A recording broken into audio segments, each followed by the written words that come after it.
Welcome to the Terrible Podcast with your hosts from SteelersDepot.com, where you can find all your latest and greatest Steelers news. It's Dave Bryan and Alex Kozora, always lit, talking Steelers. And now, here's Dave and Alex.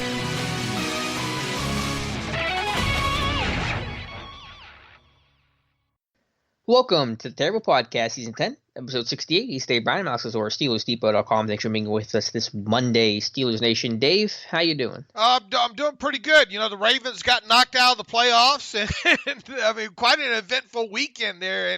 And you know, with Bill Cowher, we're going to probably lead off talking about that. Bill Cowher, of course, being told that he'll be part of the 2020 Centennial Hall of Fame class there. So, boy, if you're a Steelers fan, it probably, you know, other than the Steelers being in the playoffs, probably, you know, pretty eventful and probably considered enjoyable weekend by most. Yeah, you know, as mad as I was that the Steelers didn't get in the playoffs, Tennessee's making me feel a little bit better about it, beating New England and Baltimore. What a run they've been on, literally, because they have not thrown the ball at all in these two games, and they found ways to win. So Mike Vrabel's done an awesome job, and yeah, Titans-Chiefs in the AFC Championship game is not a prediction I had in mind. No, me either. And as you put it, we'll of course talk a little bit more about these games and whatnot. But Tannehill, what's his passing yardage for the last two games? Like 170 yards, maybe. Yeah, total. If that. And, you know, he had 80-something in one game, like 70-something in the game against the Patriots there. So he's slowly increasing, but makes you kind of wonder how long how sustainable something like that is. But hey, you know, we talk about, you know, the other side of football sometimes having to get it done for you. They definitely have gotten good play out of their defense so far, and you know, the offense, you're able to run the football and run it successfully. You don't have to pass a lot. And they obviously have been able to do that with Derek King Henry. And boy, what a postseason he's having so far. Yeah, you know, Dave, and we'll talk about these games a little more in depth here in a second, but you always talked about how Baltimore would react if they ever found themselves down 14-0, and we found out. And they had to throw Lamar through 59 times, and they couldn't get the run game going the way they wanted to, and Tennessee just had a great job to jump on them early and kind of get them out of their game plan. Yeah, absolutely. And look, you know, I know there's going to be a lot of people probably piling on Lamar Jackson, but, you know, look, you go back to kind of the game earlier in the season against the Chiefs that they lost. They had to throw, I think, quite a few times in that game. Obviously, that's not how they win. They win with that power running game. They win with Lamar Jackson, and you know, the less that he has to throw, the better. Now, I will say this. Now, I didn't chart everything like I did. You know, certainly, I kind of followed along and charted the 49ers game a little bit heavier as it went along over the weekend. Not so much during the Ravens game against the Titans there. But boy, Lamar Jackson had a lot of drops in that game. You know, he didn't get a lot of help from his receivers, and I think wasn't Andrews kind of banged up, or one of the tight ends. Yep. I think at both points the tight ends were kind of banged up there, and then Mark Ingram, that calf kind of bothered him right from the get-go there. So, you know, I don't think you put all that obviously on Lamar Jackson, but the fact is that you did what you had to do, and that was get them out of their bread and butter. And their bread and butter, of course, is that power running game. You expose them a little bit in the passing game just by not having, you know, the higher kind of quality receivers, if you will, because I do remember there were quite a few drops in that game. But even so, you have to outscore that team. And, you know, what did we say going into that game? We was worried about the Titans. Boy, we suck as analysts on that one. Worried about, you know, the Titans to be able to score enough points in there. Well, it ended up being the Ravens that struggled to score enough points in that game. And I like the overall mentality of how the Titans, you know, approached that game. They got the turnover there early, and boy, they took a shot right off the right after that turnover. And little things like that, you got to pretty much shock and awe your opponent, and they sure did. So hats off to Mike Vrabel. Boy, he's a friend of Steelers fans, definitely this weekend. Of course, he's a former third-round draft pick of the Steelers, and so far this playoffs, he's beaten the Patriots, he's beaten the Ravens. And Mike Vrabel's last sack as a Steeler back in what was it, 2000, I think, was against the Ravens. Hmm. Well, he got the Steelers another sack on Nice. over the weekend.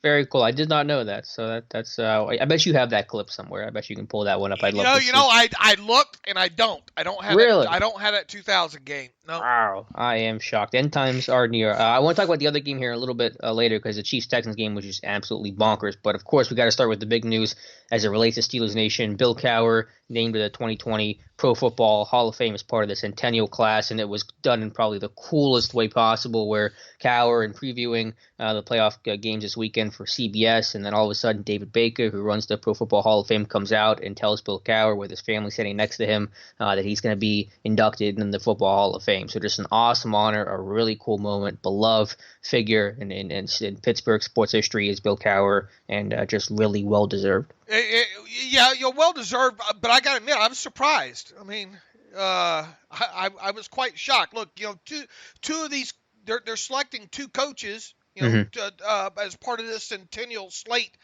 class. And if you look at the finalists that they had, and Don Coryell, Cowher, Tom Flores, Mike Holmgren, Jimmy Johnson, Buddy Parker, Dan Reeves, and Dick Vermeil. I think both of us kind of thought Buddy Parker probably didn't stand a chance to come out of this group, and realistically, probably Tom Flores as well. But the rest of the people on that list, Dan Reeves, Dick Vermeil, Jimmy Johnson, Mike Holmgren, Bill Cowher, and Don Coryell, obviously in the mix. But I got to admit, I didn't see Bill Cowher coming out as one of the two on this list, Alex. Yeah, I really wasn't expecting it. If it didn't happen, I wasn't going to be as upset about it as, let's say, Donnie Shell doesn't get in. I'll be a lot more upset about that than Bill Cowher. And I've been a big Don Coryell fan for forever now. I think he definitely deserves to be enshrined. And now I wonder if he ever will be, considering he's not going to make it because Jimmy Johnson also got the nod on Fox the next day. But I mean, just to keep it to Cowher, I mean, it just, and I say well deserved. I mean, it just couldn't happen to a better guy, more revered guy. No one has a bad word to say about him. And while only quote unquote had one Super Bowl win, to bring that fifth one to Pittsburgh, to be the first one to win the Super Bowl since the Steel Curtain days. Obviously, there's a very special place in Pittsburgh for a Pittsburgh guy. Yeah, absolutely, and a lot of wins, a lot of winning seasons along the way there. A lot of some heartbreak obviously mixed in there, and some AFC championships, and of course some games against the Patriots there that you kind of felt that they should have won. But of course, the Patriots have been the bugaboo of the Steelers for how long now? Brady and Belichick got there. Yeah. So I was just, look, I'm obviously deserving, but I was shocked that now was his time. Mm-hmm. Well, I'm glad, because it's one of those situations where if you don't get in this year with this kind of special expanded class, it was going to be tough to get in, probably in general, for a guy like Bill Cowher. I tell you, when you look at his complete coaching resume and all he accomplished in the NFL now as a head coach, and you compare it to that of Mike Tomlin. Couple of interesting seasons coming up here for Mike Tomlin. If Mike Tomlin can put together a couple good seasons here in what we think will be Ben Roethlisberger's final years of his career, and perhaps maybe win a Super Bowl in one of these, Mike Tomlin's resume stacks right up with that of Bill Cowher's as well too. So of course, obviously, that's way down the line. All the focus should be on Bill Cowher here. But they over the weekend, ever since that announcement was made, all the clips that have been shown and the people reaching out and congratulate him brought back a lot of memories there from the time that he was the coach in Pittsburgh with the Steelers. Do you have a favorite Bill Cowher memory? No, I wouldn't say just one. I mean, obviously, look. I mean, Super Bowl XL, was definitely monumental. The stuffing of the camera shot in the shirt of the ref. Obviously, the game against the Jacksonville Jaguars, where he almost was on the sideline and looked like he wanted to take us. I mean, there are a ton. I mean, the Greg Lloyd sideline moment, the interactions with Jerome Bettis, through all the NFL film stuff over the years. But no, I would say obviously Super Bowl XL XL is the best memory, and then in that game against the Colts leading up to that as well too. The one that included the Bettis fumble, some of the because look, this is a very charismatic guy on top of it. Yep.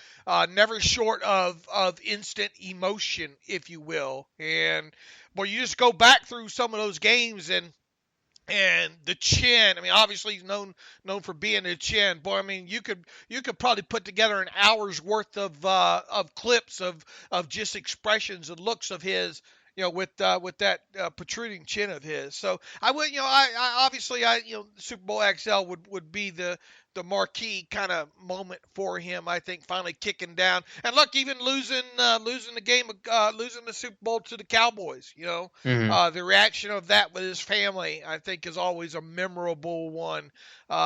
Just not their time then. And, imagine if they would have been able to pull that one off. With that onside kick and all, in that game, and obviously. I remember getting my eye dotted that day in a sports bar, so that I'll always remember that Super Bowl. But anyway, yeah, not just one moment. How about you? I think for me, and this is a very obvious one, but it is Super Bowl 40 because for me, Bill Cowher was the first Steelers coach that I grew up with. I was born in '93. Cowher was hired in '92. So literally the first Steelers coach I watched, and this was the first Super Bowl that I can remember them playing in, and really just kind of capturing that moment for me. And I was so scared after the first quarter because I think Seattle was up 3-0 after the end of the first, and I was like, oh no, I was just terrified. Did not want to see a loss, and so to have that moment, still remember it vividly. That was really special, and to see that first Super Bowl victory in my lifetime, I think was a really special moment, and obviously aided and brought to me by Bill Cowher. I can remember way back, not distinctly, but just generally hearing the radio report at the time that the Steelers had hired Bill Cowher to be their new head coach. I remember thinking to myself, who in the living hell is that? That was a reaction from a lot of fans. Of course, I mean, back then obviously didn't have, let's see, when did the internet come into not before '92, yeah, not conventionally, at least. Not then. Not any that I had a hold of. But yeah, I remember thinking, who in the heck is that? And obviously quickly established himself as one of the top coaches in the NFL. So good for him. Like I said, I was just a little bit surprised. I thought it was just awesome the way CBS and really Fox, for that matter, handled both of the announcements to both Cowher and Jimmy Johnson, and the instant emotion that was there from both those people. And of course, Cowher had his new wife and one of his daughters, I think, right there in the studio there. So yeah, very very touching weekend. Very satisfying weekend overall, the way they did that. But I keep going back. I was a little bit surprised that Cowher was one of the two. And I'm a big fan of David Baker, the director of the Pro Football Hall of Fame. Just a cool guy, really kind of captures that moment well. Also, just the largest human being, I think, on the planet. He is a big guy, but boy, kind of like a teddy bear, right. So to speak. Very, very soft-spoken kind of guy, and very, very complete and thorough guy too.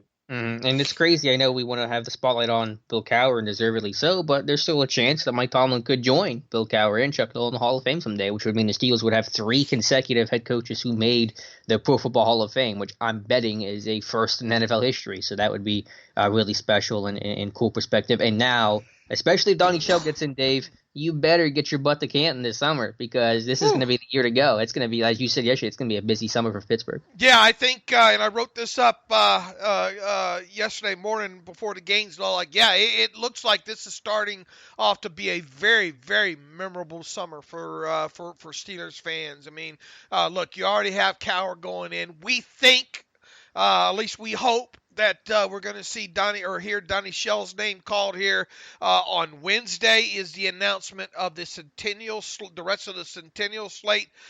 People, we're hoping and thinking that Donnie Shell will be in that 10 senior players there, and then obviously right before the Super Bowl when they announced the 5 modern era finalists.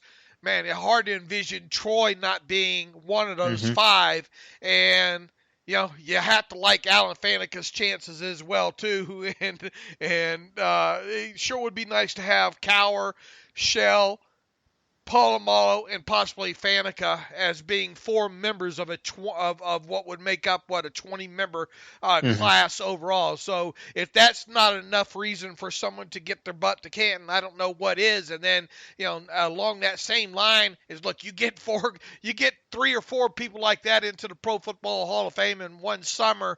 Your team's probably going to be playing in the Hall of Fame game as well too, so that would be something, an additional draw there. And as we've mentioned already several times since the season ended, is the Hard Knocks cameras, the Hard Knocks cameras will probably not going to be too far behind in all of that. So.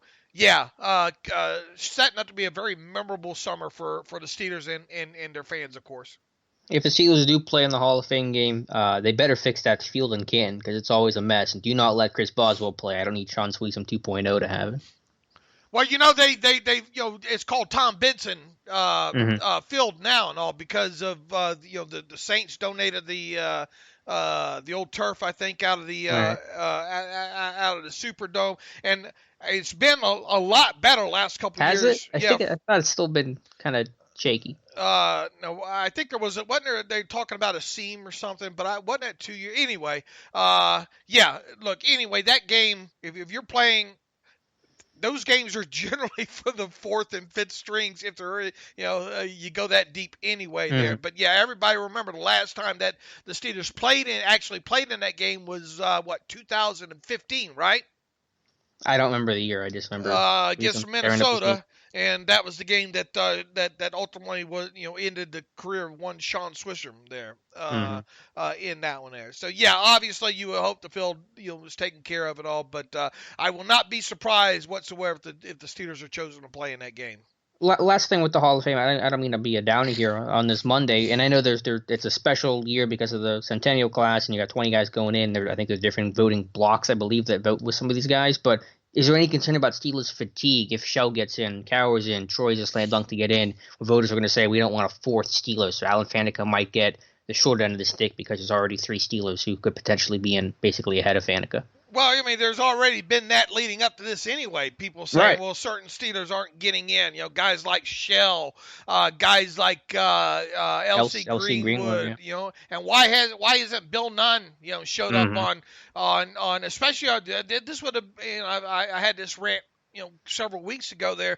If you're going to build a contributor list to go in and as far as the Centennial Slate class, how in the hell do you leave Bill Nunn off of that, especially a year removed from putting Gil Brandt in? And look, I'm a huge Gil Brandt fan. Not only from the time obviously that that he spent with the Cowboys and the things that he was able to do as a personnel front office guy in the NFL, but I mean just Gil Brandt in general as an analyst. Every year his top 100 or top 150 draft list that he puts out is pretty damn on the money. I mean, the guy's just still a well-respected and connected guy there. But a year removed from him getting in the Hall of Fame, if you can't, how in the hell can you not have Bill Nunn on the contributor list of the, what are they going to choose? 3 of those, I think, to go in this year. That's kind of blasphemous, if you will. Fatigue, I don't know, is it possible? Yeah. I mean, look, I've had this fear ever since and I don't know, hopefully it'll end up being kind of a foolish fear there. Ever since that NFL Top 100 several weeks ago, and Troy Polamalu was not one of the safeties on that list, I've had this kind of fear that hopefully this isn't a precursor to him not being a first ballot guy. Look, I don't think there's anybody that doesn't think Troy Polamalu belongs in the Hall of Fame, okay, and will get in the Hall of Fame at some point. There's just been this kind of fear for me ever since that top 100 that he might get bypassed this year. Now, I hope I'm wrong, obviously, and I think I will be wrong. But as far as Faneca goes, I mean, look, Faneca is really the only question here because they got Cowher in now. we think by looking at that list of 20 players that Shell and plus that's a whole different group of voters there. We think that Shell's going to get in. I guess we think that Polamalu's going to get in, right? Yeah, I think you got nothing to worry about there. Faneca, the fears you have about Troy are the fears I have with Faneca. Yeah, but I mean, look, I mean, you could have made a strong argument that he belonged in last year, and with that logjam kind of broken up, you would think that it's still there though, because you got Pacelli, you got Hutchinson now on the list. I mean, the logjam. Well, wasn't Hutchinson there last year though? I don't remember. Maybe, and I think Pacelli was there too. But still, it's still a logjam. I mean, we don't know who's going to get in ahead of one another. Man, when you look at those offensive linemen, you look at the resume, and I've said this several times about Pacelli. I'm glad I grew up in the area and got to watch him play and all. But even so, stacking him up to Alan Faneca is just not even close. If you look at things the way you're supposed to look at things on a tape basis, not just stat and NFL honors basis, I mean, how can you not put Faneca in there, man? You go back, you watch some of those old clips, of his, and I mean, he's one of the main reasons that Bettis is in, obviously. Mm-hmm. And then you have that big play. Do the Steelers have that long run by Willie Parker in Super Bowl XL? If not for Faneca. And then not only that, look what he did at post Steelers career. The guy was an Iron Man. On top of everything else, and we talk about him being a 6-time All-Pro. He should have been he would have been a 7-time All-Pro had he not made the move to left tackle that one season because of injury there. So it's just hard to envision. I'll tell you this: if they put an offensive lineman in, it better be him. If they're not going to put him in, it's because they don't put any offensive lineman in. Would be my reasoning there. I think that's possible, but I think it's also possible they just decide to go with Pacelli or Hutchinson. I just don't know what's going to be in their heads right now. And I think if you look at the tape, I think even if you look at the honors and the awards, Faneca edges out both Pacelli and Hutchinson. But you just never know. So that's my concern there. They might say there's already been 3 Steelers in, Troy's already in. We're not going to put another one in this year. Let's get another offensive lineman some love. So I don't know, but I do have a pretty bad feeling that Faneca might miss out this year. Yeah, well, I hope not. Yep. So. We'll see. All right, Dave, I want to get back to this weekend slate of games that we talked about. Look, even if you get those other 3 in there, it's worth the trip to Canton. But icing on the cake if obviously if you get Faneca in there. You better be going this year, Dave, because this is your year to go to. You've never been. I was shocked. Yeah, I've never been. I certainly would like to go. I'd like to spend. I mean, look, you know me. I could spend hours upon hours probably inside that building. I have, yeah. You can easily do it. So that is my TripAdvisor recommendation for you this summer. I do want to get to the playoff games this weekend. We talked about the Ravens-Titans game. Obviously, you got to talk about. I think when you talk about this playoff weekend, you have to start with the Chiefs-Texans, and just one of the craziest games I've seen. Maybe I've ever seen. I mean, the Texans go up 24-0. They're cruising. Bill O'Brien calls this weird fake punt, and Chiefs get back in it, and what was it, 41 or 44 unanswered points to win that one. I think 51-31 was the final score. Just one of the more insane games I've ever seen that really highlights how explosive this Chiefs team is. It really does, and it just goes to show you that if no lead safe, jump out. There was part of me though that thought, boy, they caught him right on the mouth here. You never know how know how some people are going to react until they're punched in the mouth. But you turn around and look, it wasn't really like solely on the Chiefs defense there. Yeah, that they had the blown coverage there right out of the chute on Kenny Stills on the 54-yard pass. That kind of stuff's fixable and forgivable. Well, then you had the block punt, put you down 14-0. Then you had a muff of a punt. It gives the Texans easy convertible field position there. And I tell you, when it even though they were up 21-0, when they faced that fourth down, driving again with the football, I put on Twitter, boy, Bob, you better go for this on 4th and 1 because just a field goal. You need 7 every time you get down the field on Kansas City. Well, they looked like they might go for it at first. Well, they came back out, then obviously kicked the field goal there. And then, look, all it takes is a little momentum, and it was still early in the game. And the things – it flip-flop real quick, and then you turn around and they have, what did they score, like 24 or 41 unanswered points, but over the course of 2 quarters. I mean, goodness gracious! I mean, they were scoring every damn time they touched the football there, and then at that point, once they had went ahead 28-24, I knew it was over then.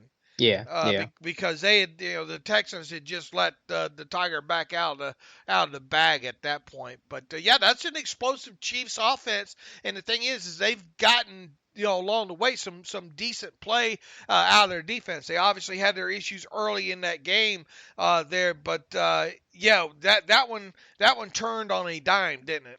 It did, and that's why I picked the Chiefs to win the Super Bowl in my pre-playoff predictions, because that defense had improved, and you couple that with the already explosive offense. That was kind of the recipe I was looking at. I saw the stat on Twitter. The Chiefs scored 28 points in just the second quarter. That's more than the Steelers' offense scored in any game the entire season, which is just insane to think about. But again, 28 points in a quarter is just stupid good. And then I think this game above all showed the importance of special teams. People say it's dying and doesn't get a lot of focus, obviously, and people make fun of the Joe Judge hire for, he's just a special teams coordinator. Well, this game showed you the value of that aspect of the game. It's the reason why the Chiefs fell behind so much. It's the reason why they got back into that game as well. So don't tell me special teams doesn't matter or it's devalued, because this game proved it really, truly matters.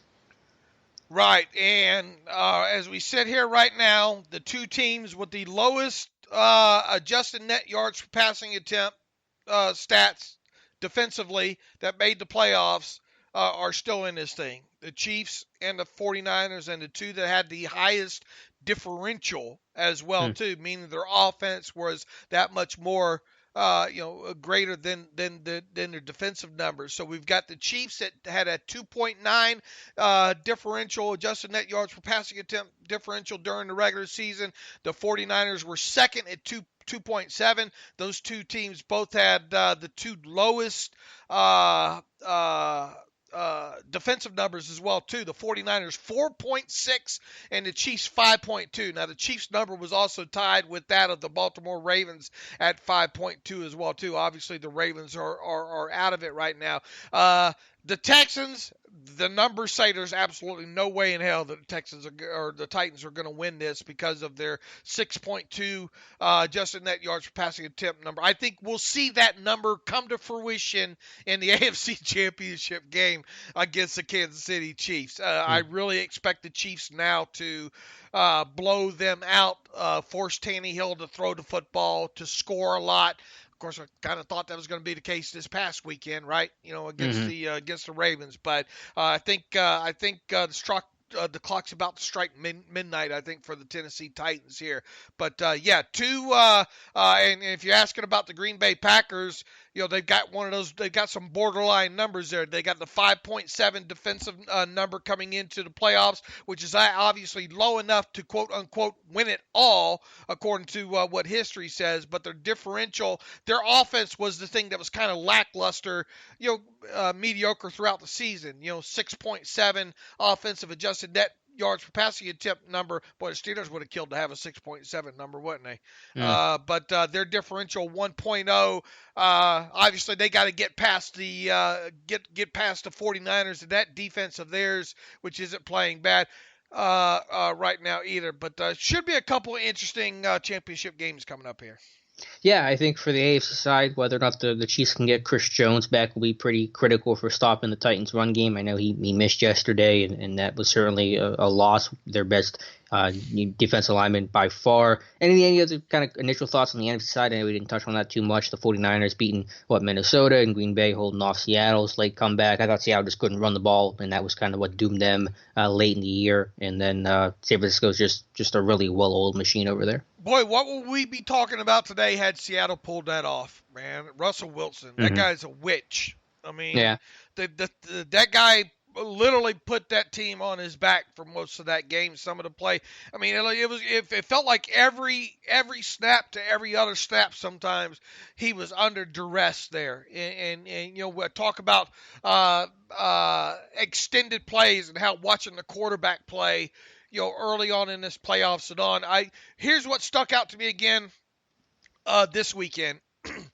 The ability of quarterbacks to extend plays. I mean, we saw Mahomes do it. Look at what quarterbacks did with their legs. You had Wilson take off 6 or 7 times. You had Mahomes. If he didn't lead the Chiefs in rushing, he was pretty damn close. I think. He led by I think a wide margin.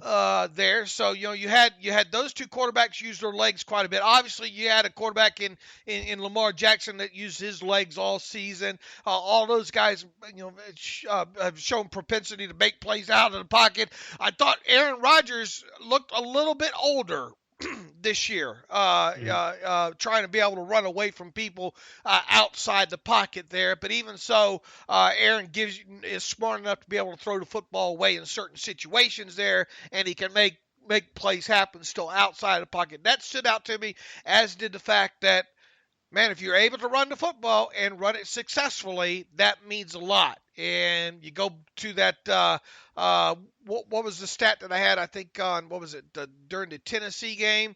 Or no, it was against the 49ers game. It was in the 49ers game against Minnesota. At one point, their running backs had something crazy like 21 of the 27 runs that the 49ers running backs had in that game were successful runs. Wow.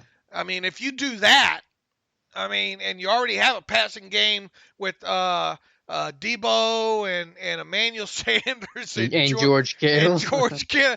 George Kittle's the third name I'm reading off there. Right. When talking about that, but their ability to be able to run the football successfully just makes their passing game that much better, and that offense is going to be tough to stop. And then, you have, their defense isn't bad either, with Richard Sherman and a few others, Bosa and a few other of those guys on the, they can get after teams with 4 guys in their pass rush, and that means a lot as well, too. So I think the things that stuck out to me again this weekend, Alex, was the ability of quarterbacks to extend plays, and successful running games. And then, obviously, you can't talk about successful running games and not talk about Tennessee. Mm-hmm. Absolutely. Yep. I agree with you there. And again, I think it just kind of showed just overall the importance of special teams. Dave, one other non-Steelers topic that we're going to get back to, looking at the wide receiver position for Pittsburgh heading into the offseason. Cleveland Browns, last team to hire a head coach, but they have made their decision. Kevin Stefanski, the Vikings offensive coordinator, is the hire. This one was, I think, a surprise to a lot of fans and not exactly well received by Browns Nation. But then again, really what is, I think most people thought and expected and hoped that Josh McDaniels would be the guy. But according to some of the articles I read, the Browns really want to have ownership involved and be very analytical approached and really have the coach not have free reign to kind of take control of this roster. And that's why ultimately Stefanski was their guy. Man, and they're going to add a general manager after hiring the head coach, right? Right, and I'm guessing that's going to be really, I wouldn't say handpicked by Haslam and company, but it feels like the head coach in Cleveland, Stefanski's not going to have the freedom that, a guy like Josh McDaniels, for example, was looking to have. Right, and it sounds like Andrew Berry, the guy, the vice president, head of operations, might be that guy. What's his role? He works for the Browns right now? No, for the Eagles. For the Eagles. Okay. Yeah, they've requested permission to interview Eagles Vice President of Operations Andrew Berry for their vacant general manager job. A lot of people think that, and I think he might have some sort of maybe history, maybe with Stefanski there. Here's the thing. Look, you look at this from afar, and you hear all this kind of kibitzing about how ownership wants to have, certain say in some of this. It just looks like a debacle all over again. Now, Stefanski is a good offensive mind, although it looked like we didn't see that the other day against the 49ers, but I don't think you can boil it down to just one game with him. He's obviously been part of the NFL and been with the Vikings for numerous years and worked his way up, throughout that organization. So there is that. He's still young, still kind of considered an innovative coach and all. But when you look at the list of the people that the Browns could have had this offseason, or at least coming out of them being one of the ones to immediately turn loose of Freddie Kitchens right after the season ended, and you turn around and here you are, and Stefanski's going to be kind of a who to most people in the fan base. It's probably got to be disheartening, again, to Browns fans. And look, you have to obviously let this thing play out, but it sure seems like missing out on Ron Rivera, Mike McCarthy, Josh McDaniels. You start going down the list of the guys that they missed out on. It makes you kind of wonder, well, this is why the Browns are the Browns. Yeah, I mean, I don't have any special insight on Stefanski, and you never know how a coach is going to do, especially his first time, in that role. But I just feel like ownership is, we know the Steelers mentality of you let coaches coach. You kind of have this hands-off approach, and you don't feel like that you're breathing down their neck and you're not controlling this thing. You saw what happened in Dallas and Jerry World, and how that relationship never really worked, how no one took Jason Garrett seriously and knew that Jerry Jones was pulling all the strings. And it kind of feels similar in Cleveland, where that the head coach does not have final say and is not running the show, and everything's controlled by the guys upstairs. And I think that's just a hard formula to win with consistently, especially in an unproven model where at least Jerry's had success in the past and it's worked before. And you say, you've seen the results and the benefit of it in previous decades. That's obviously not the case in Cleveland. So I think it's just a hard business model to take and run with when you're trying to figure it out from ownership, trying to figure out how to win and work with a head coach who's new in this role too. He's trying to figure out how to be a head coach. It just feels like a recipe for disaster. Boy, you gotta have, if you're going to structure the general manager route, why wouldn't you? To me, in today's NFL, you got to have the general manager and head coach together. I think especially when it comes to draft and evaluating talent, especially if you live and die off of the draft. Like the Steelers do. And I think that's one unique thing that, look, I mean, does Mike Tomlin have end-all, do-all say on picks? Probably not, but I bet he's got a lot of input on it.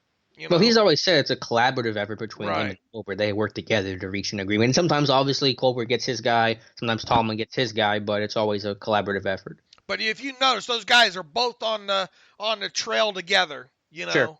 As well. And, they got to be, you hear them talk about, look, even go back to Nick Vannett and them bringing him in and how they talked about, this is a guy we liked ahead of the draft. Not just me liking, it was we liked him as an organization ahead of the draft. That's why now when you go into at least, as long as Kevin Colbert and probably really Tomlin both remain in Pittsburgh, however much longer that is, I don't want to say it's like shooting fish in a barrel when it comes to picking players that they might end up pick, but you can tend to whittle down that list pretty quickly, and then you add in the pre-draft visitor list and all like that, and then all the other crazy rules that you and I have come up with over the years as well too. We can probably get it down to about a good 50 names, a lot of the times where most of those draft picks are going to come out of, and really that carries over into free agency as well too. It's not hard to draw lines back to players that they go after in free agency. Right, and it's not even just the GM and the coach; it's the scouting department. I mean, I think every scout in Pittsburgh has been with the Steelers in that role for at least 5 years, and some guys have been here for 10, 15, 20 years. So, I mean, there's consistency across the board. Sometimes, obviously, there's areas you want to see the team improve upon and all that, but you just have consistency at every single level. Every person involved in the scouting aspect of this team knows what Colbert and Tomlin wants as well. It's not a new scout coming in having to figure out the system, what they look for. Everybody understands what they're looking for, and that makes it a lot easier to evaluate because you have your system down pat. You have everything figured, all the details all taken care of. Now you can just focus on evaluating the player and finding the best player to fit your team, your organization. That's why John Dorsey, when John Dorsey's kind of always had this personality of wanting to make sure he wanted to pump his chest out, he wanted to make sure that he gets recognition along the way. I never have taken Kevin Colbert as being that type of person. He is not. You look at what's going on in Buffalo right now. Their organization's kind of built similarly. And they're starting to have success. Because of that. I think if you have a very low key yet knowledgeable, general manager with good amount of scouting experience, and then you couple them with a head coach that he likes, that they can work, that the two can work together side by side, I think it means a lot. And I think you're starting to see the fruit of those labors and that kind of mimicked system take hold in Buffalo, and I think that's kind of what Carolina's been after all along. This, as well, even dating back when Jerry Richardson owned the team, because he was obviously a big fan of the way the Steelers did things, and of course Tepper, being part of the Steelers organization, as a minority owner as well too, feels the same. But and then you fast forward to Haslam. I guess Haslam didn't learn anything, did he? Mm-hmm. Yeah, it is weird because you would think Haslam, coming from the Steelers organization, would have that insight and have that philosophy, and he's been the opposite. It's been just changing head coaches almost every single year. That's why I would never hire me to be a general manager. Well, because you would change things quickly? No, I just I would be. I think I had the propensity to try to be out in front a little bit too much, Mm-hmm. But no, I gets back to what the Steelers do. And look, I know they haven't, they've only won just a few Super Bowls in all the time that Kevin Colbert's here. But look, they've been right there competing, not for the Patriots there. Who knows? I mean, they're you go back through the annals of time. There've been some heartbreaks for sure. Against the Jaguars just a couple years ago for sure. And you kind of wonder how injuries would have played into that 1 year in the AFC Championship a couple years ago against the Patriots there. But for the most part, you have a model of consistency when it comes to success. And I know people say that's not good enough. Well, I mean, it is. Yeah, I mean, that's the key word. It's the model. Obviously, there's frustration, and there are times you sit there and say, man, this team could have been better. This team could have gone farther. And, of course, you want to win a Super Bowl before Ben retires or win another one. And if they don't, it will be a disappointment. No question about that. But the model is there that most teams aren't able to capture, and that's what they chase, and that's what they want to have to at least be in position to compete year in and year out. So, yeah, it's the model. It's the continuity from Tomlin, Colbert, obviously the Rooney family. And again, you look at the scouting department and all those behind the scenes pieces. There's a lot of stability there, and that just makes the organization run a whole lot smoother. And again, putting the focus emphasis on, okay, now that we have all the details figured out, we have the people in place in terms of the front office. Now you just focus on building the best team possible. Everyone is involved in that. Everyone has that mentality. Everyone knows what to expect, and that's why you have a consistent, successful business model in the Pittsburgh Steelers. And that's why that's another reason to make you think for at least maybe the next 2 years Colbert going to stick around, because always rubber stamped next to his name will be the Patriots and Bill Belichick, because he's been in Pittsburgh since 2000 and only has two championships to show for it, right? I mean, it's not a terrible track record. It's not. But I mean, obviously, it could be better. Could have been better. Sure. And that's another thing that makes you kind of going back to kind of wondering sometimes, or at least wondering back to what happened this weekend. A little bit surprised that Cowher got in this time. Not saying that he wouldn't ever, but I think it was a perfect storm timing with him. With this class and all. I think it was. One other quick note, speaking of just head coaching jobs and GMs and all that, I know the Panthers still are looking to hire an assistant GM. So obviously Kevin Colbert's not going to Carolina. Those reports that came out months ago were just silly nonsense to begin with. But, I still think about Brandon Hunt, potentially maybe an Omar Khan or someone else in the Steelers organization. So I know the Panthers still have a desire to hire an assistant GM next to Marty Herney. And so I just want to point that out there, that I'm going to be monitoring that situation closely to see if any names for that position start popping up now that they have their head coach.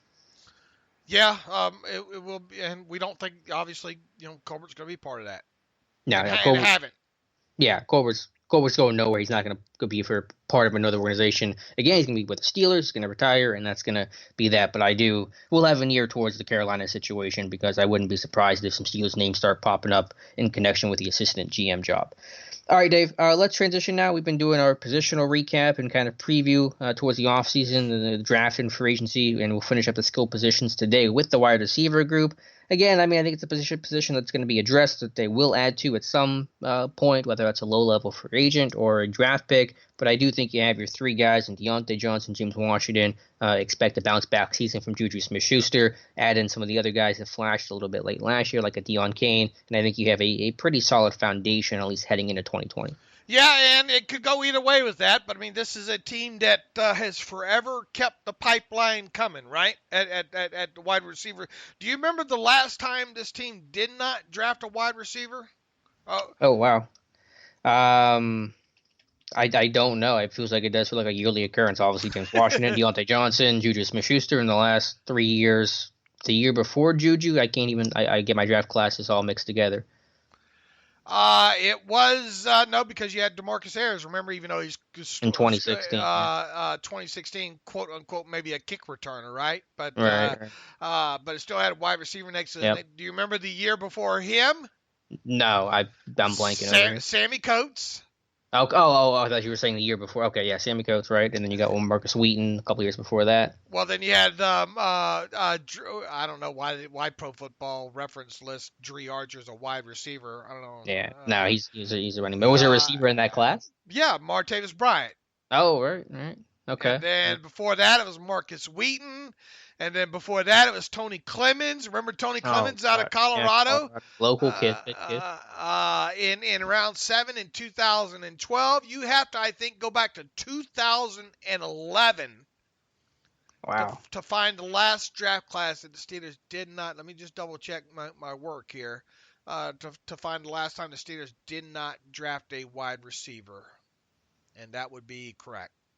Well, give me the 11 draft class. Just rattle off the names for me. Let's go down nostalgia lane for a second here. This was the last one. This is when I thought of as a draft guru. Okay, because I nailed all three of those. I had the order wrong on the second and third round picks, but I still had the top three in my final mock draft that year, and I think I even had Cortez Allen listed as a guy I considering that year. Cameron Hayward. Mm-hmm.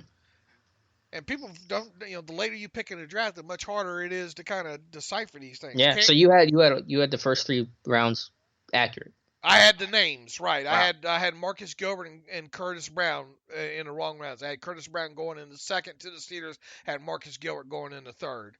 Wow. It went Hayward, Marcus Gilbert, Curtis Brown, Cortez Allen, Chris Carter. Boy, Chris Carter never could do it.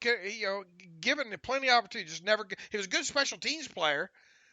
Chris Carter was, but he just never could get it as an outside linebacker. Remember Keith Williams in the 6th round out of Nebraska, and then of course Baron Batch, knee injury. He just never could. I remember him dropping that wide open pass. Was it in the playoffs? Did the Baltimore game? I don't remember. Yeah, he was an eccentric guy. He was very much. He still does some art stuff and all that. So he liked football, but he never really loved football. You're exactly correct. But that was the 2011 draft class right there. Wow. Yeah. So no receiver in that. So yeah, it's a yearly occurrence. And again, I really expect them to draft a receiver again. I just don't know how high it's going to be because again, other needs for this team, and you do have, I think, a solid foundation. Big 3, quote unquote. Your depth is important, obviously, but you have Deontay, James, and Juju to fill out your X, C, and slot positions. I think you have a pretty good foundation there. Boy, you go back before 2011. When was the year before 2011 they didn't draft a receiver? I don't know. You tell me. Obviously, they drafted 2 in 2010 in Emmanuel Sanders and Antonio Brown. Boy, what if Emmanuel Sanders goes on to win a second Super Bowl? I'm rooting for it. I never have disliked Emmanuel Sanders throughout time. I thought there was a couple of times he could have chosen his words better when talking about the whole Peyton Manning, Ben Roethlisberger thing. Mm-hmm. But I never had disliked him. And remember, he was the one too that suffered I just kind of wonder how that Super Bowl against the Packers would have gone had he not suffered an injury during that game. You know. I forgot about that. Yeah. But Sanders and Antonio Brown in 2010, Mike Wallace in 2009, Limas Swede, 2008. Remember, everyone thought that was a steal of the draft. They thought, "Oh my God, he fell, first round talent. This is going to be a steal for Pittsburgh." 2007, Dallas Baker. Touchdown, Dallas Baker, the touchdown maker. You got to say the whole thing, Dave. One career catch. Well, he's got one career catch. Willie Reed out of Florida State in third round of 2006. What a bust that was. Fred Gibson. Everybody thought Fred Gibson was going to be the next something out of Georgia in 2005 in the fourth round. Did you get Centennial Holmes in 06?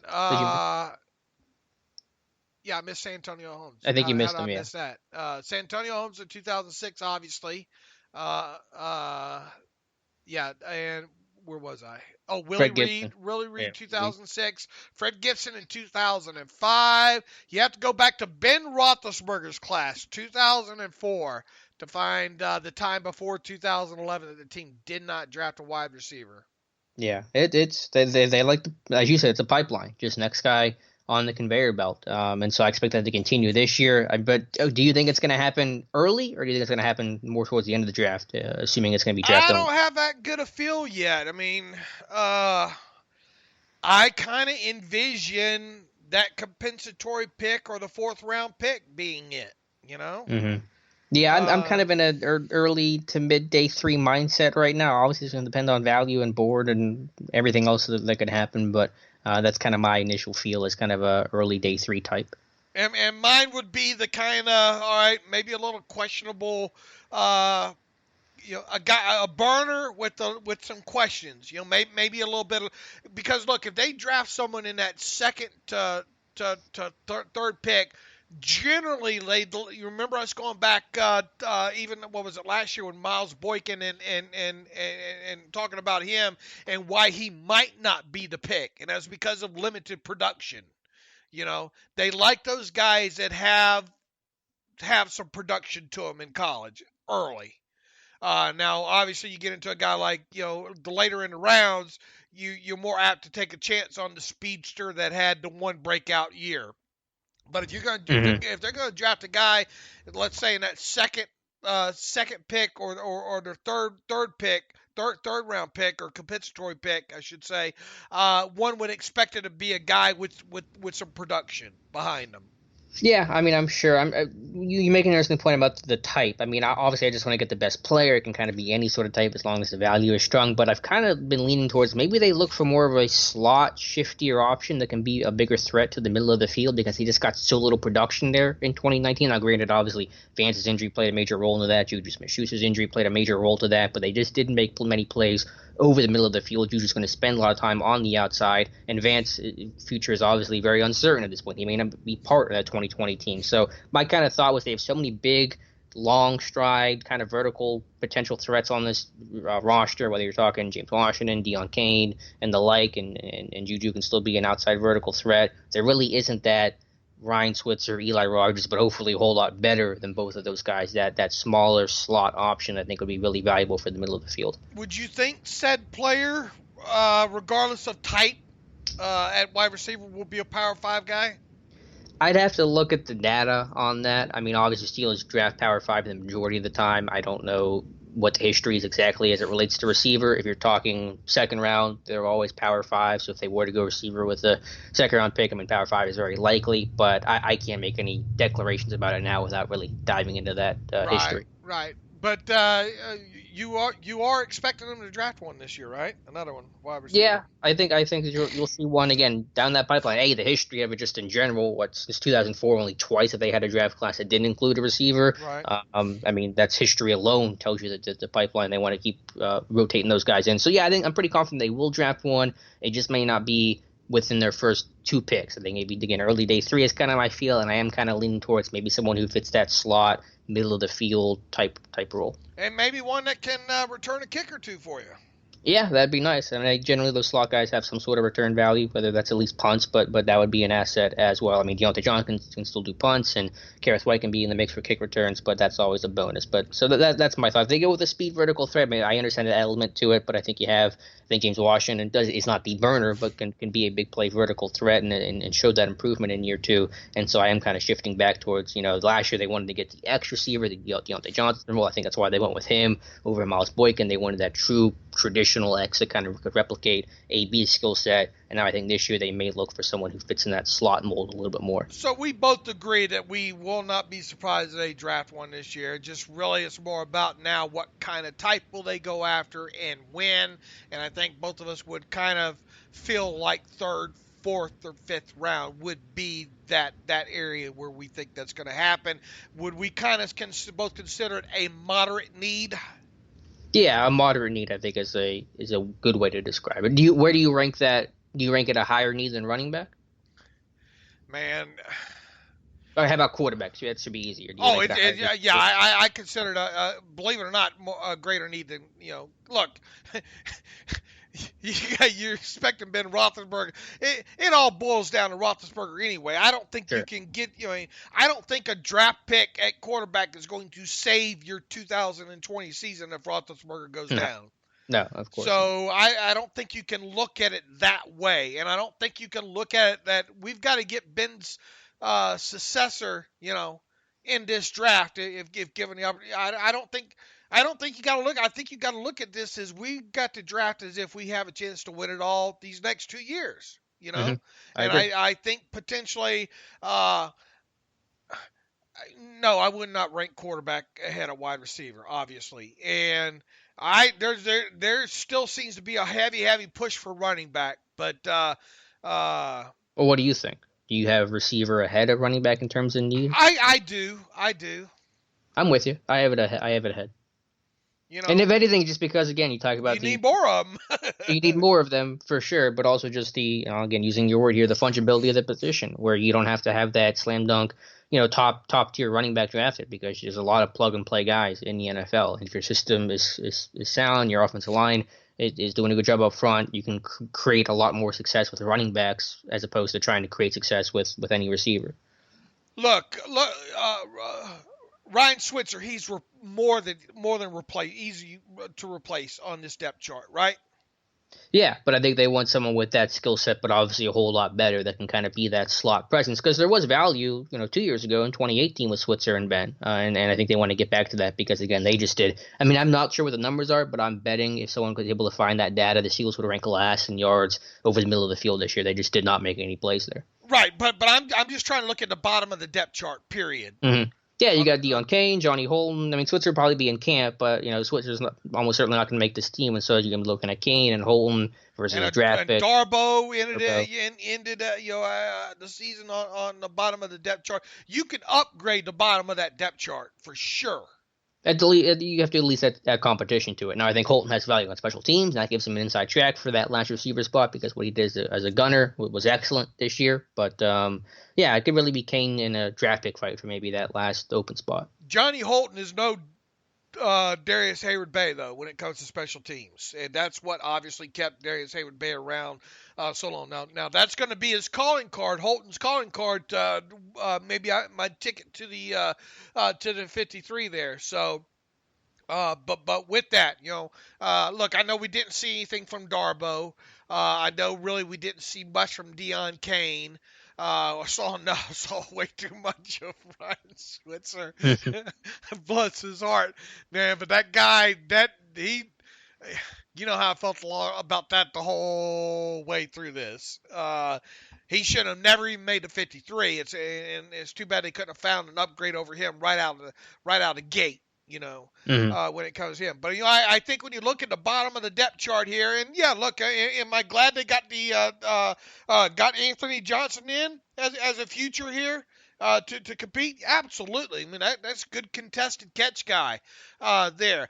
Kane, Darbo. Yeah, I like a lot of these names at the bottom of the depth chart, but they're at the bottom of the depth chart for a reason here. So if you can upgrade, and yeah, like you said, maybe somebody in the slot, maybe somebody can move around, because quite honestly too, when we look at receivers, they obviously try to cross-train these guys as much as they can. There were some times I thought maybe Johnny Holton would have been a better option to play some in the slot. Yeah, they just have a Because lot of of his big guys. quickness and all, and be able to get him going on a crossing route, even though Mason Rudolph missed him on one, on a key one there. But you even go back to the preseason there, and then moving some of them guys around. Holton's biggest play, I think, was out of the slot, or out of the X1. Yeah, you just want someone who can run the whole route tree though, and run those option routes, and really be that consistent threat over the middle of the field. And all their receivers are basically 6 foot plus. Outside of James Washington, I think it's like 5'11" and change, but as your Z type receiver, and Deontay Johnson, obviously your X, who could play slot, and I think is capable of that. Did some of that as Toledo, but he's going to be your traditional X receiver. That's kind of where he's going to be baked into the system. So I think if you could really find that great slot receiver, doesn't have to be 5'8" kind of guy. It can be someone that's 5'11". I think there's a kid from what's the college? I'm losing the college right now. Southern Methodist, SMU. James Proche. I think Daniel's got a report on him. Will be at the Senior Bowl. That can be a slot receiver. He's listed, I think, at 5'11". Probably comes in around 5'10". So someone like that could be an option. So you don't have to have this super small guy, but someone that's quick, has separation, can run that whole route tree and option routes over the middle of the field. I think is kind of the guy I'd be looking at. I mean, look, we all like the Tyreek Hills and the Hollywood Browns, but those guys scared the bejesus out of me being able to take a hit. We even saw Hill over the weekend take a pop. Those kind of guys, and Marquise Brown's been a little bit fragile, coming out, and that's one of the biggest things that you worry. Yeah, you get those guys that can kind of jitterbug ish, if you will. Look, even Ryan Switzer's kind of theoretically, that kind of guy. Obviously not the short area quickness that those other two have there, but yeah, I could see that. I don't know if I want Dree Archer small, but yeah, I could definitely see that. Yeah, I'm not saying it has to be a slot guy. If someone can run 4.3, then you take him. You don't ask a whole lot of questions. I mean, I'm obviously focused on finding the best talent possible, and if you have good talent, you'll be able to make it work. You trust your coaches to get that job done. But I just think from a 30,000 foot level, I'm looking for more a slot middle of the field type. Are there any receivers at the Senior Bowl that you've watched, or any draft? I guess in this draft in general, it doesn't have to be slot. Just any receivers that have caught your attention? No, because I haven't focused on that position. Okay. And I was going to turn that question back on you here real quick, because I think you and Daniel have watched the bulk of the wide receivers so far. So who are a few names that we should be watching during the Senior Bowl that when it comes to wide receivers, the Steelers would like maybe in the middle of the rounds? Well, again, that James, I don't know pronunciation yet, so so forgive me, but James Proche from SMU is a highly productive receiver that I think is going to be viewed as a slot potential into the next level, so that's a guy to look out for. Daniel's got a report on him. Later in the week, he's looked at Colin Johnson, who's a big 6'6" receiver from Texas, but probably isn't going to separate too well as kind of maybe an Alan Lazard type. The guy that I really looked at, and I have a report a little later in the week on him, is Denzel Mims from Baylor, just an above-the-rim type player. Not a slot guy, he's 6'3", 215, but some of the best hands and some of the best adjustment in finding and attacking the football that you're going to see from the receiver position. So just feels like a basketball player, and just some of the plays he makes look so effortless, attacking the football, back shoulder, red zone, go ball kind of situations. I mean, he does a great job in those moments. So going to probably be a earlier round pick. I'm looking probably second, maybe third round worst case scenario, and he's not going to run great, but Denzel Mims from Baylor is the guy that really pops on tape. All right, well, with that, I'll pop in some tape this afternoon on him. Tell me a little bit about Stephen Sullivan.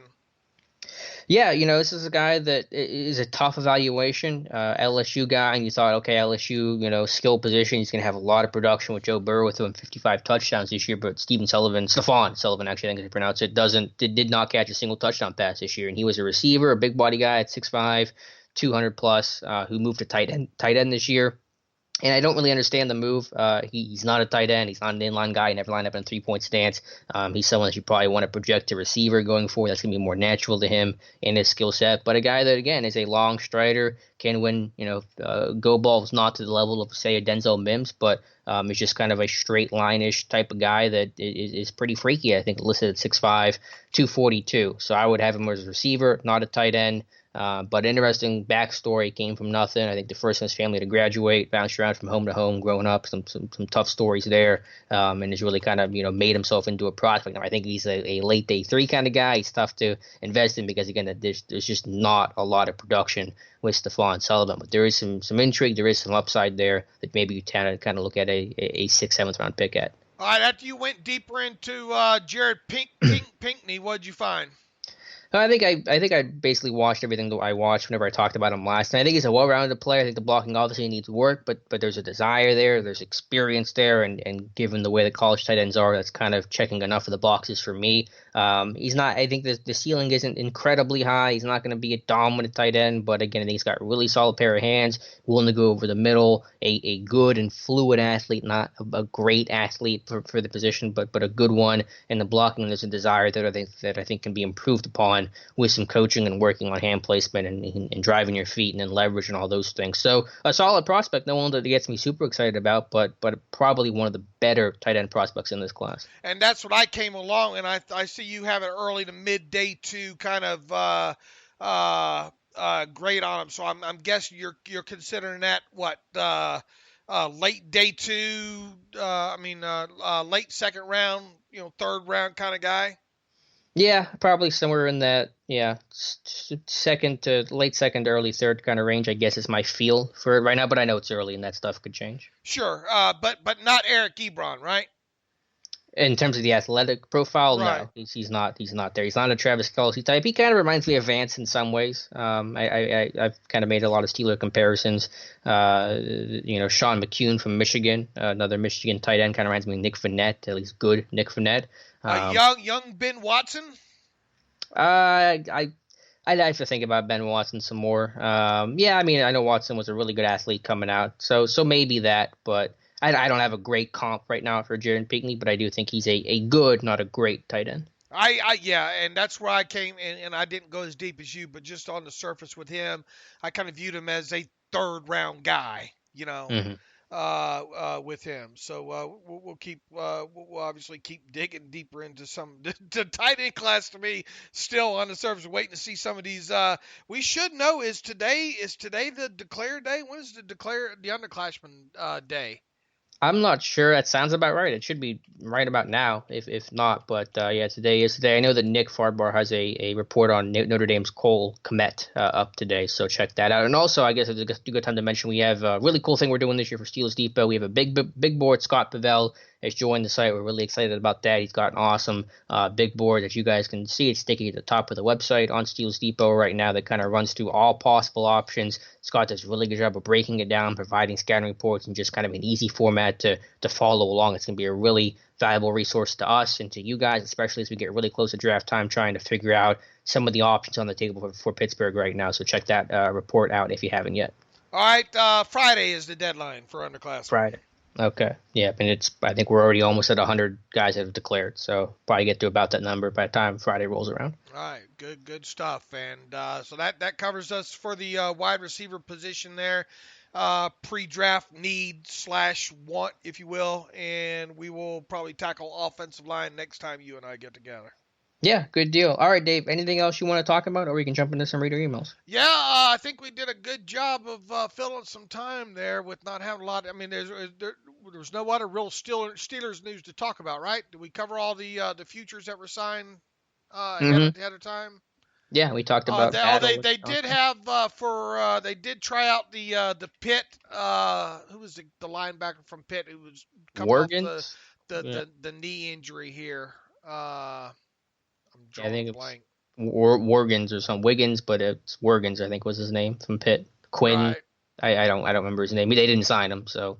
Right. They had him and another guy in for trial. Said, look, we're going to still continue to see probably a few more names come via the future route here. over the course of the next week or so, for sure. No movement on the coaching staff yet. As far as we've seen, we would think if anything's going to happen, it happened this week, right? Yeah, because they're about to go to the Senior Bowl, and I mean they're not gonna. I can't see a scenario where they keep a coach through the Senior Bowl and then dump him afterwards, unless there's somebody in a playoff race that they really want to go after. But I don't even know how that would work, so I'm not anticipating any sort of movement right now. And I assume that means Keith Butler is signing a new contract. I know those things don't get announced by the team, but his contract was expiring, so I assume he's re-upped his deal for. I think they usually do it for 3 years. Yeah, I guess we'll find out. And usually about this time of year is when Art Rooney II holds his annual kind of discussions. So maybe at some point during this week we'll have some stuff to chew on from him, talking to the media. Quentin Wergens was the Pitt linebacker. Okay. I just want to get his name correct. So he tried out but did not sign. Has not signed. It does not seem like the team's interested in doing a deal this time. Right. Maybe he's a guy later on, that they – look, they build a Rolodex along this time as well, too. And sometimes it's easy to go back and say, during training camp when they bring one of those guys in and say, oh, well, yeah, they had him in for a tryout and all. So right. We'll let you know if anybody does get signed here. You ready to do some emails? Yep, let's do it. Let's see here from Chris Bailey. Hi, Dave and Alex. I'm still loving the show inside after listening to you for 5 years all the way from England. I feel like I try to say these loud enough so my wife hears we're all over the world people listen to me from, because sometimes she can't stand to listen to me in my own house. I feel I learn something every time I listen to you guys. As you keep the hyperbole, he says, please pronounce it the Dave way, okay? As you keep the hyperbole to a minimum, that's us. My question is simply, what is meant by scripted plays at the start of the game, and how do they work? I've heard it mentioned a lot, but it surely can't be that they predetermine the first 10 to 15 plays of the game, as that would give no flexibility for down distance or defensive personnel and alignment. I look forward to educating me once again. Chris Bailey, phonetic Chris Bailey. I could probably find an article that would break that down really, really well and probably more or better articulated than the one I can right now. But to be clear, it is broken down by down and distance. I mean, it's just like any sort of game plan would be. So it's not literally just these are the 15 plays and we're going to run them in this order. I mean, it's not that. There's a menu based on down and distance, but it is a more selective menu of stuff that you can, the offense knows that they're likely to run given in this situation that they've worked on practice all week. So it is broken down by some situational things, most often down and distance, and then that's the menu that you pick from. And a lot of times it's plays too that they're pretty sure they know what they're going to get against it.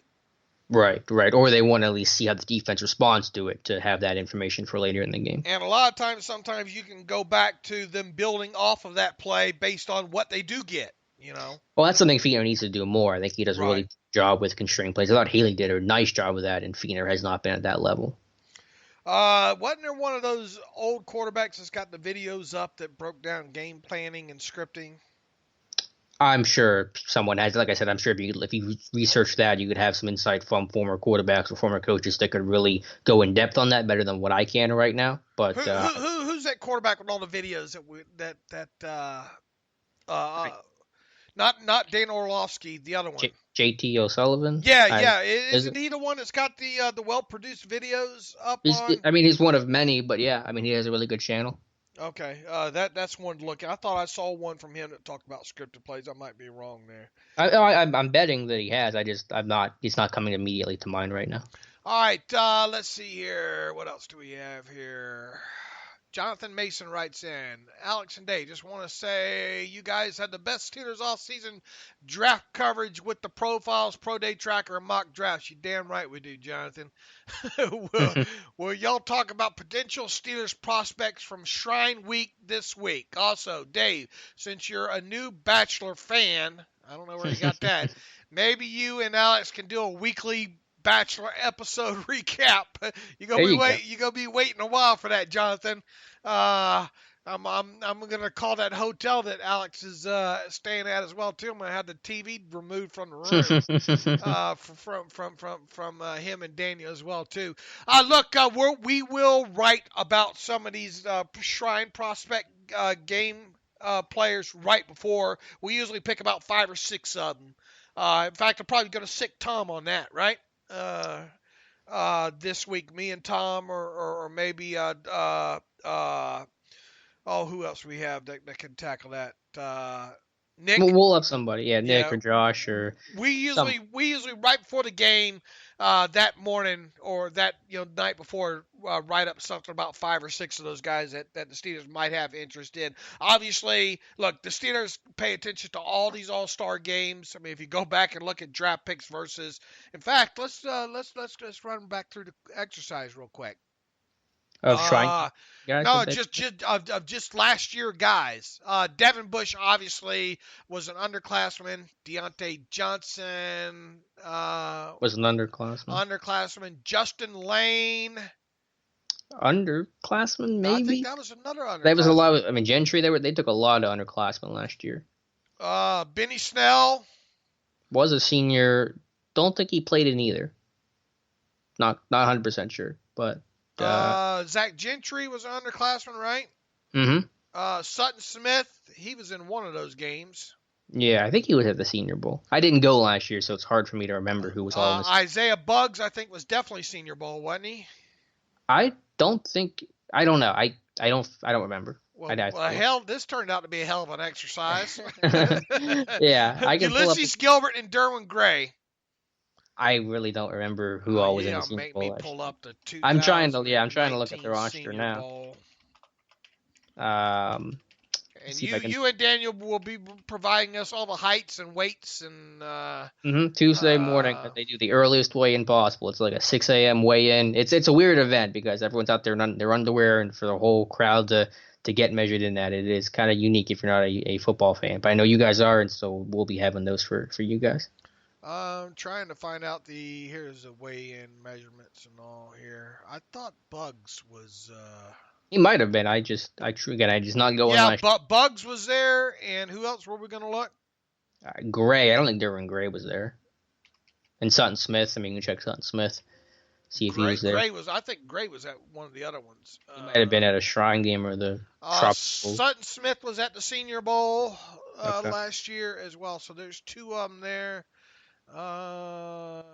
You can check Snell. I don't believe he was there though. I don't recall that. I don't believe he was either. It's just weird he didn't go, but I don't know. All right, let's see. Where were we? Back to the questions here. But yeah, we look, and the thing that obviously to make it a little bit more challenging here. I mean, we can still obviously follow the pro days and will follow the pro days, but several of the Blues Clues are out this year with the team not having a first round pick. But I mean, we're gonna try our best to probably apply many of those to their first pick, of the draft, which this year will be currently scheduled to be 49th overall in the second round here. Matthew Crossland writes in. Longtime listener of the podcast and ad-free subscriber. First-time emailer. Nice. Thank you, Matthew. I agree we don't need to draft a quarterback this year. However, it sounds, albeit way too early, like one of the upper echelon prospects at quarterback, Fromm, Eason, or Hurts, may be available when the Steelers pick, and a similar talent may not be there for a more pressing need. If someone like Hurts is the best player available, would you pull the trigger or reach slightly on a position in need? I know this is wildly too early for us to be creating a big board, but hey, it's a slow week at work. Thanks for the incredible content. I routinely showcase the quality of your work to my Saints fan colleagues. I live in New Orleans. As the bar I expect at the bar, I expect anything they bring me to reach. So for you're the best content of us for us found. Oh, I didn't read that right. Let's see. Oh, as the bar, I expect anything they bring me to reach. So far, you're the best content any of us found. Okay, great for that, Matthew. New Orleans. I've spent a little time running those streets in New Orleans there, Matthew. I'll be down there. New Orleans is a little hop, skip, and jump away from Mobile next week. Yeah, I don't think you need to go to New Orleans. I don't think I'll be there. I don't think you have to worry about me. If you do go to Cafe Du Monde, get you some beignets. There. That's about all you need to do when you're in New Orleans. I want to keep an eye on you. Thank you, Herm Edwards. Nothing good happens after midnight, right? Make sure you call me if you go to New Orleans. I want to know everywhere you're at. I want to make sure you stay safe there. All right. where was the main question here? You got any interest on any of them quarterbacks in the second round, Alex? Again, I'm not going to rule anything out 100% here in January, but as I said before, my interest is going to remain the same. My focus is on building this roster around Ben and trying to find ways to win now. So I'm not sitting here a year from now and saying, oh, if we could have just had this receiver, this defensive tackle, or safety, or whatever, maybe I get this over the hump whenever whatever adversity during the season strikes. So my focus really this year is on building this roster around Ben as opposed to trying to find the guy to win after Ben. Yeah, I'm with you when it comes to that as well too. And to be clear, I know people are going to ask in the future. That mentality of mine is not changing at all unless something drastically changes with Ben's outlook. Right, based on what we know right now with Ben, we have no reason to think, yeah, I mean, we think he's going to be fine. Antonio Brown throws bag of dicks at baby mama in police showdown. There's your latest headline from. You don't have to repeat it, but I'm trying to figure out the logistics of what he threw because that's. I had the video here. I'm going to watch actually after the podcast, but all right then. Maybe what a fall from grace. Oh Lord, have mercy! This guy. It looks like it looks like gummy bear or like they're gummies or something like that. Oh, like some sort of bachelorette party gag gift. Okay. Well, I don't know where you're getting that from, but I guess that's the least. I'm getting it from TMZ. So. Well, I don't know where he acquired that bag from, but not really the point, I suppose. Yeah, I mean the guy's Looney Tunes, and I mean and it's to the point where like he posted a video about his workout with the Saints, and I guess he had clips from it and all that stuff. And so if you're a team even interested in signing him, you have to know that he's probably going to be sharing information about that workout or interest. And so now that's additional baggage you're getting, even if you don't sign him, where he's going to be producing music videos about his time with your team. During the end of the exchange, how's this for highbrow literature? This is the kind of literature that I used to read. Is this some TMZ still? Yeah. Okay. This is Hustlers material. During the end of the exchange, Brown grabs a bag of gummy candies shaped like penises and throws them into the street in Chelsea's direction, screaming at her to have a bag of dicks. Oh my God! And there are cops here, right? I'm looking at a screenshot. So, do we know why the police are there? Because I guess sort of I guess she came after a car or something. I don't know. Okay. Yeah. How closely does this relate to any Dave Bryan story that you've ever experienced? I feel like you have some things that could be. Yeah, let's. I think we pushed the boundaries of decency enough there. However, I would have liked to seen you come with me to a place called the Dungeon before in New Orleans. I'm glad I was not at whatever the Dungeon is. Okay. Stay on the well beaten path. I'll be on the Alabama side of the state line. Okay, let's see here. That was from Matthew. Austin Hackett writes in, "Hey guys, wanted to get your thoughts on keeping Hargrave versus Bud. It seems like a foregone conclusion that the Steelers will keep Bud and let Hargrave walk, but if it were up to you, would you rather put Bud's tag or contract towards Hargrave? Judging by a couple recent postings, PFF would seem to say Hargrave. If it were me, I'd go with 79 and have a four-man front of TJ, Hayward, Hargrave, and Tuitt. If you focus on nickel versus 3-4, that's the most used package. I think Tuitt can play defensive end let's see, where's this? I think Tuitt can play defensive end in that front with JH and Cam inside. That's a tough front forward to run on. Separately, sorry, it's been asked, what would the cap savings be for cutting Vince Williams versus Mark Barron? Thomas seemed to really like Barron last year, and Vince isn't getting any faster. Any chance you guys think they decide to keep Barron? I think there's a chance they keep Barron. Again, it all kind of goes into how can you make the cap work and can you tag? Is there a scenario where you tag Dupree and keep Barron? I think there's a chance of that, though I will say he's not getting any faster either. So you're talking about Vince is up there in age. Barron's even older than Vince Williams, and they like Vince a lot. I don't know what the cap numbers are yet. That's definitely a you question. I think you save more money by cutting Barron than cutting Vince, but I don't know that for a fact. Yeah, they're very close there. Right, they are close. In obviously in savings there, but look, if either one of those guys are going to be more of a backup, you're going to want the one that plays more special teams, right? And Hmm. Vince, I think, still has some special team snaps left in him versus Barron, who's not really a special teams guy at this point. Right, and Vince is younger by a year or two at least. Vince, you save $4 million. Let's see, no, a little bit less than that because of restructures. I think you only saved not even $1 million. Not even With, a mil in savings. right, Wow. right.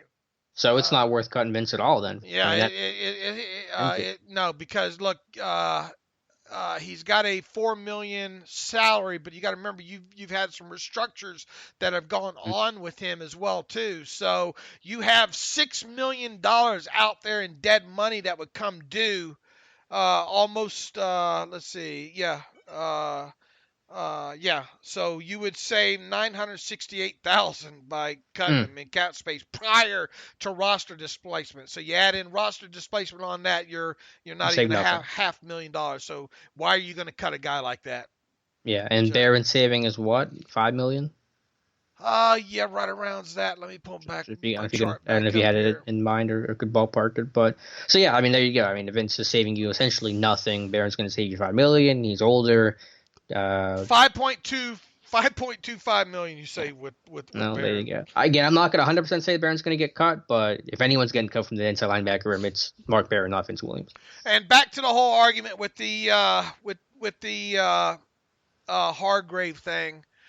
Look, Alex and I both like Hargrave. It's not that we don't like him. I think it just comes from how you're going to get him on the field to get snaps. Versus what you're going to pay him in a tag. Whereas Dupree, look at what's behind Dupree. Not that you're great behind Hargrave depth chart wise, but it's easy. It'll be easier probably for them to overcome his loss than it would be Dupree's. Yeah, just a value thing. Where obviously Dupree you're going to get more value because he's playing 90% of the snaps, whereas Hargrave, maybe if everyone's healthy, is playing about 50%. The number goes up to about 60% if somebody's out. The way that Tuitt was lost for more than half the season. I think in the question you're suggesting a 3-3-5, which I understand in principle, but something the team simply is not doing, did not do this year. Not something you can really reasonably expect this team to do in reality of it. So I understand the question. Love Hargrave, deserves to get paid. Will get paid handsomely. Who would I go with? It's tough to say. I understand the value argument for Dupree, but I know in the reality of it, Dupree is going to remain a Steeler, and that means that Hargrave's going somewhere else in 2020. Yeah, look, I mean, Mike Tomlin's already told us. I mean, yeah. What's going to happen there. It would be a shock to see that go the opposite way. We both absolutely love Hargrave, and throughout this season, I've been making sure to take special notice of things that he did because it's sure going to be hard to move past losing him. And look, he deserves to get paid, and he will get paid. Absolutely.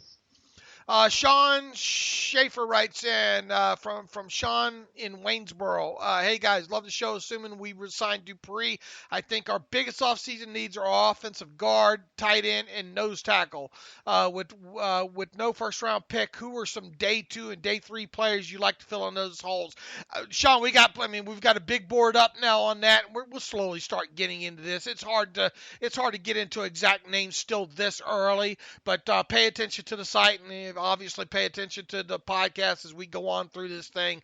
Alex and I will be covering numerous guys who we look at that'll fit those needs. Yeah, I mean, I talked about Neville Gallimore as someone on my radar for potentially pick number 49. He's going to run great at the combine. They may boost his values too high. But yeah, check out Scott's big board. I will do a mock draft after the Senior Bowl. I've usually done just a Senior Bowl mock draft, but I'm just going to do just a general whole draft class mock draft. So shortly after the Senior Bowl that happens, I'll have my first very initial rough draft edition of a mock. So that might give you a better answer from there. But yeah, not a whole lot of names rattling around my mind right now, but I just haven't had time to think about it because I've been focusing on Senior Bowl guys and getting ready for that week. All right, John Robb writes in, JR in Virginia, question, with the Steelers being up against the cap for 2020, might it not be more prudent play to go ahead and let Dupree walk and make a run at Hargrave and just figure out opposite Watt? Love what you guys do. Keep up the great work. Look, once again, Hargrave's a fantastic player, but just trying to figure out what to do opposite Watt is easier said than done. Because just look, we're still floored at what Dupree was able to do, but he has it on tape now.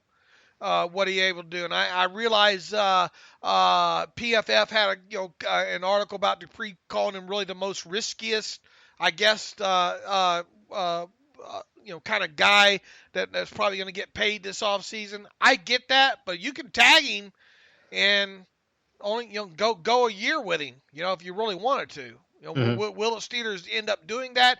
We'll see. Dupree at 16 plus is obviously a little bit more expensive than Dupree this past season at $9 million, but wouldn't be as expensive as Dupree at 18 to 20 million. Mm-hmm. On a long-term deal. Yeah, they will tag him though if it comes to that. Yeah, I mean, look, at worst you would expect he's going to wear that tag. Now, whether or not they're able to get something done with him past then because of the whole Watt deal coming up as well, who knows? But as we sit here right now, it's super hard based on what the organization has said. And I would expect, Art Rooney, when he talks to the media, man, you can usually circle the few things that he says and take them to the bank, right? Yeah, he's a man of few words, but when he speaks, you better listen. And one would think that he's going to somewhere in there say that Dupree's a priority. And if he does, you might as well rubber stamp that as well, too. So, well, for me, as soon as Tomlin said it, I mean, Tomlin's not speaking. He's speaking for the organization, too, obviously, whenever he said that in his end of season press conference. So Bud's going to be a Steeler in 2020, no doubt in my mind. It's just a matter of in what capacity will he be a Steeler. Let's see here. That was running back situation from when did this one come in? On Saturday 11th. From our buddy Muthina writes in, Dave, I think you're off base when it comes to the running back position. I think the Steelers may draft one in round 2. The running back is such an undervalued position across the NFL now. You can basically get a first-round caliber running back in the second round.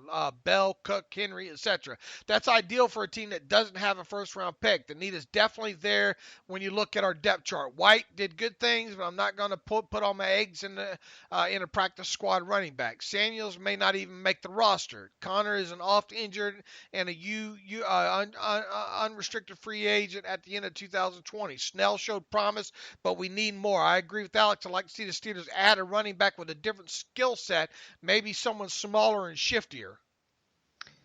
Yeah, I mean, again, I think our answers are going to be generally the same on running back, too. It's just, you talk about it being undervalued, and it is, but that's the reason why to wait on it, because it's a deep class. It will be a deep class, and you can kind of throw in a lot of just plug-and-play type of backs. Do you have to have that super high investment on the position anymore? Probably not, at least less so than basically any other position on the roster. So I understand the concerns about Connor and, Snell really the guy and the workhorse back. I mean, that's certainly to be debated, but I'm just not there when you have all the other needs and you have relatively limited draft capital to invest on running back right now. And yeah, Connor's going to be a free agent after 2020. Maybe after the season you look at running back pretty heavily, assuming the Connor's gone. I'd be more open to that. But this year, I'm just not quite there. He goes on to say he would not be surprised if the Steelers double dip with tight ends in the draft with 2 of their first 3 picks, like New England in 2010 with Gronk and Hernandez, or Baltimore in 2018. The Steelers haven't spent a higher pick on a tight end since Spaeth in 2007. We've been duct taping the position with signings, trades, and low round picks. Is catching up to us. Look, I mean, they tried to address it with McDonald, health, and then of course quarterback play this week. I mean, this past season obviously didn't help things out. They call Vanette what you will, but at least they tried to address that way. I'm not so sure. I don't think you got enough picks right now to double dip at tight end. Picks versus need makes it. We would expect them to get one. But I don't know. And look, a lot of these guys out there are these move tight ends, just big wide receivers. If you ask me, and I realize the NFL is going that way, but traditionally the Steelers like those guys that can be into the line guys. Not many of those guys out there. Right, but that means the Steelers probably need to start adjusting their stance and looking for that weapon over the middle of the field. Yeah, I think tight end's going to be addressed high. One of the top picks in this class. I don't know about double dipping for a base 11 personnel team that has three established receivers, but tight end's going to go pretty high in the draft. I'm confident in that. Unfortunately, the class. I wish the class was a little bit better, but we'll look at these guys some more. I think the Steelers like their running backs more than most on the outside like their running backs. That's a fair assessment. Because we just didn't see. I mean, what can Benny Snell be a Henry-ish? I mean, look, he's not gonna. He doesn't have that thoroughbred. You know, look, Henry. When he gets loose, sometimes in that secondary, man, he's like a thoroughbred horse running. I mean, he really is. He's smooth on the hoof when he gets out there in open space. Benny Snell probably not so much, but can Benny Snell be kind of that 20 carry guy in the NFL when push come to shove? I think he's shown he can do that, and that's his goal, and the team likes him a lot, so I think they're really high on Benny Snell. I don't know exactly how to frame where his ceiling is at. He's not Derrick Henry. He's not nearly as explosive as you said, but he had a really good rookie year. I didn't say he was explosive. I said, you know, can he be that same kind? Right. Look, I be foolish to compare him to Henry. But this is a guy that we have shown that can produce the explosive play on the run at the NFL level, albeit small sample size here. I mean, he is a guy that can run on the edge as well too. He's got to lose some weight to get a little more explosive to I think help with that. Sure. I just think they like Benny Snell a lot, and obviously James Conner is capable of being the guy when he's healthy. I know health is the issue. I mean, that's not lost on me, but yeah, I just don't see it as them taking a running back in the second round. I don't either. Where do you see them taking one if they were to take one? I will agree that of all the guys, Jalen Samuels is probably the one that, when obviously the Gareth White, both those guys, I think you'd be foolish to bet the house that either one of those guys make the 53 as we stand here today.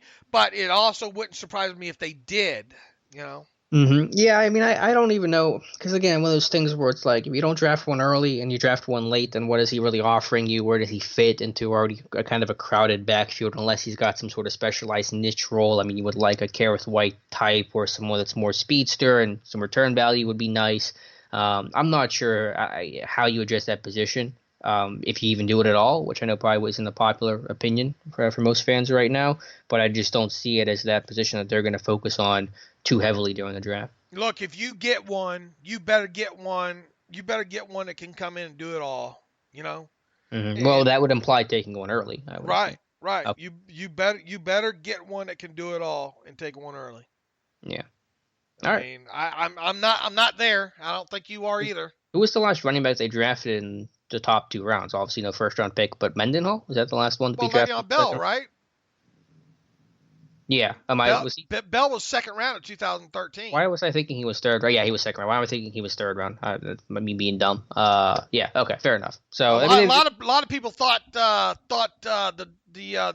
think the Cowboys were going to grab him. Yeah, I remember there was old Eddie Lacy versus Le'Veon Bell Steelers decision. Yeah, I was thinking Bell was third round for some reason. So yeah, I mean they've invested in the position, but it just doesn't feel like the year where they have such a hole at the position where they have to address that at the top, where they did that like they did with Bell and Mendenhall. Just doesn't feel the same. So I just not seeing it happen. Man, James Conner third round, Jalen Samuels fifth round. Snell fourth round. You might as well count Gareth White as a 7th round pick at this point now. Mm-hmm. Even though he wasn't, but I mean you get the drift there. All right, let's see here. Joshua Dicker writes in, hey guys, so my brother and I are much more into the NFL rather than college football. We were talking the other day and I wanted to get y'all's opinions about something he said. My brother tried to argue a point that offensive-minded head coaches in the NFL generally perform better and are generally better head coaches all around. What are your thoughts? I'd have to look at, I haven't really sat there and try to digest it that way, to be honest with you, Joshua. Yeah, I know they're in demand a lot more than defensive-minded coaches, but I don't know what the success rate is, if it's higher, if it's lower. The focus, I think, when you hire a head coach can't be what side of the ball are they good at, because when you hire a head coach, you're not hiring them to be just on one side of the ball. type of guy. That's what your coordinators are for. It's got to be someone that can manage people, personnel, make those decisions, work in the draft room, just have that really well-rounded balance of leading the entire, not only the entire team, but basically the entire, coaching staff as well. So it's got to be a real manager of people. I think is the top requirement for me. And it doesn't matter if you're an offensive guy, defensive guy, special teams guy, as we're seeing with Harbaugh and Joe Judge getting hired by the Giants. That's the top requirement for me. So I don't know what the data is. Again, offensive guys are obviously what teams gravitate towards more than defensive guys, but obviously defensive guys can win too. I don't know what the numbers are. Let's see. You got Shanahan, offensive guy. Packers head coach is an offensive guy. LaFleur, yeah. Andy Reid, Reed's offensive guy, and then Vrabel's the defensive-minded guy. Mm-hmm. Yeah, again, most of the league is populated by offensive-minded head coaches. I imagine if you go through it all, that's probably where the majority of them land, especially recently. Everyone wants the hot offensive name, but I don't know what the success rate of those guys are relative to defensive-minded coaches. Okay, let's see. One last one. Bud Dupree from Jack Hollerich, pronounced Hollerick. I realize that Bud is a priority for the Steelers to re-sign this year, and they really don't have anyone behind them even close to being ready. My concern is another LaMarr Woodley situation. Bud played really well for one season. My concern is he gets paid and then slacks off. Can you please ease my concerns?